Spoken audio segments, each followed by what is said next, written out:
So activity three, inquiry skills.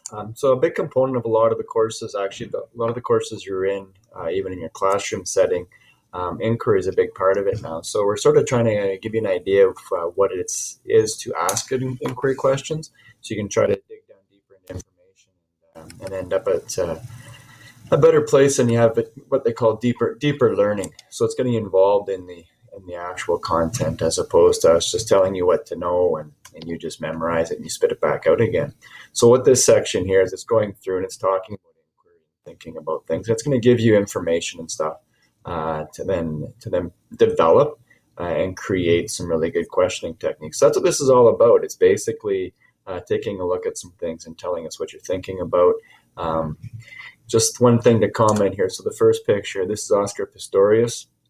He's had quite the up and down life in terms of what's happened, in terms of successes and his downfalls. A lot of people have picked this image, and they keep referring to this runner here as an African American. It's kind of an assumption you're making, because you cannot tell what country he's from. An African American would be from the United States of America. In this case, you're looking at, there's a black man running against a white man. The white man basically has prosthetic legs, and in the black man's case, it doesn't look like he has anything there. And if you dig a bit into the history of Oscar Pistorius, this will make a bit more sense for you.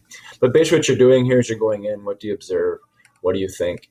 Same with this picture right here. Make sure you look closely at the pictures. There are little things on there that can give you some clues as to sort of what's going on. But the idea here is that you're trying to come up with some questioning based on what you see, think, or wonder.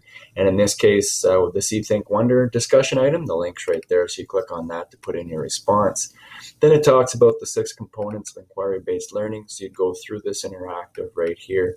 And then it talks a little bit about the different types of questions and how you formulate questions and gather information. So it goes through these processes right here. So you'll go through, then it wants you to then formulate some other questions. So again, you're just sort of creating some good deep questions that can go with a lot of these things.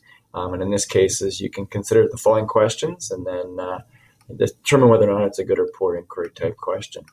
And once you've gone through all this all and the question builder, which tells you the different types of questions, then you go into the next assignment, which is creating inquiry questions. And so you'll use that question builder chart. You'll create 10 inquiry-based questions, 1 question per row, and 2 for the last 3 rows. And again, you've got your discussion link right there for you post that. And in the consolidation, there's a chart to download. So make sure you click on this link right here. You're going to download the chart. You're going to add and copy and paste the 2 questions you selected to assess at the top of the template, and then complete this chart. Click this button here to access the Dropbox, and then put your work into that Dropbox.